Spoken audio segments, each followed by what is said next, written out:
பிரைஸ்ல good morning. கர்த்தர் நல்லவர், அவர் கிருபை என்றும் உள்ளது.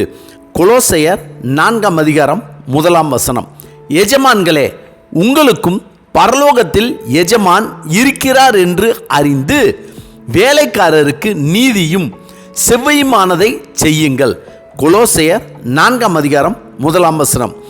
வேலைக்காரரே என்று சொன்ன பவுல் இப்பொழுது எஜமானரே என்று நம்மை சொல்லி நமக்கு அறிவுரையும் கூறுகிறார். ஆம், நாம் ஒரு சிலருக்கு வேலைக்காரர்களாகவும் ஒரு சிலருக்கு எஜமான்களாகவும் இருக்கிறோம்.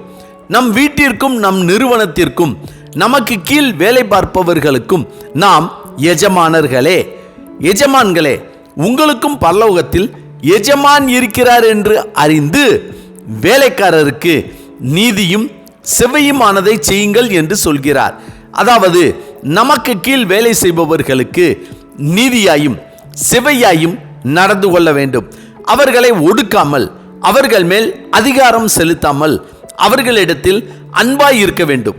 கர்த்தர் மோசேயிடம் சொல்லும்போது, பிறனை ஒடுக்காமலும் கொள்ளையிடாமலும் இருப்பாயாக, கூலிக்காரனுடைய கூலி விடியற் காலம் மட்டும் உன்னிடத்தில் இருக்கலாகாது என்று சொல்கிறார்.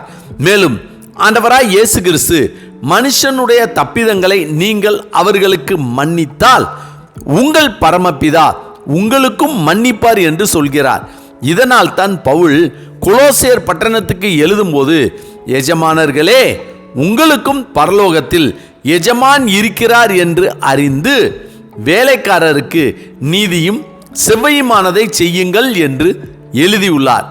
எனவே நமக்கு கீழ் இருப்பவர்களை நாம் ஒடுக்கி அவர்களுக்கு நீதியாய் செம்மையானதை நன்மையை செய்யாமல் அவர்களுடைய தப்பிதங்களை நாம் மன்னிக்காமல் போகும்போது நமக்கு மேல் இருக்கும் நம் எஜமானராகிய சர்வ வல்லமை உள்ள தேவன் நம்மை ஒடுக்கி நமக்கு நீதியாய் செம்மையானதை செய்யாமல் நாம் செய்த தப்பிதங்களையும் தவறுகளையும் மன்னியாதிருப்பார் என்ற எண்ணத்தை நம் மனதில் வைத்து நடந்து கொண்டால் நமக்கு கீழ் வேலை பார்க்கும் நபர்களிடம் நம் தேவன் நமக்கு கற்றுக் கொடுத்தபடி உண்மையாய், அன்பாய், இரக்கமாய், தயவாய் நடந்து கொள்ளலாம்.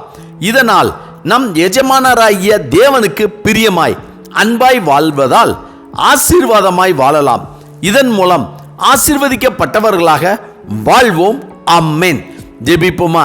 சர்வ வல்லமை உள்ள சேனைகளின் தேவனாகிய கர்த்தாவே, நீர் இரக்கமுள்ள தேவனாய் இருந்து எங்களுக்கு இரக்கம் பாராட்டி எங்களுக்கு தேவையான நன்மைகளை செய்து உம்முடைய கண்களிலும் எங்களுக்கு தயவு கிடைக்க செய்து எங்களை ஆசீர்வதித்ததால் நாங்களும் எங்களோடு இருப்பவர்களுக்கும் எங்களுக்கு கீழ் இருப்பவர்களுக்கும் தயவும் இரக்கமும் நன்மையும் செய்யும்படியாய் எங்களுக்கு மேலான எங்கள் எஜமானராகிய கர்த்தர் எங்களோடு கூட இருக்கிறீர், யாவற்றையும் பார்க்கிறீர், அறிவீர் என்ற பய உணர்வோடு நடக்கக்கூடிய கிருபையை கர்த்தர் எங்களுக்கு தர வேண்டும் என ஆண்டவராகிய இயேசு கிறிஸ்துவின் இன்ப நாமத்தில் ஜெபிக்கிறோம் நல்ல பிதாவே. ஆமேன், ஆமேன். கர்த்தர் நல்லவர், அவர் கிருபை என்று முழுவதும் நம்மோடு கூட இருப்பதாக. ஆமென்.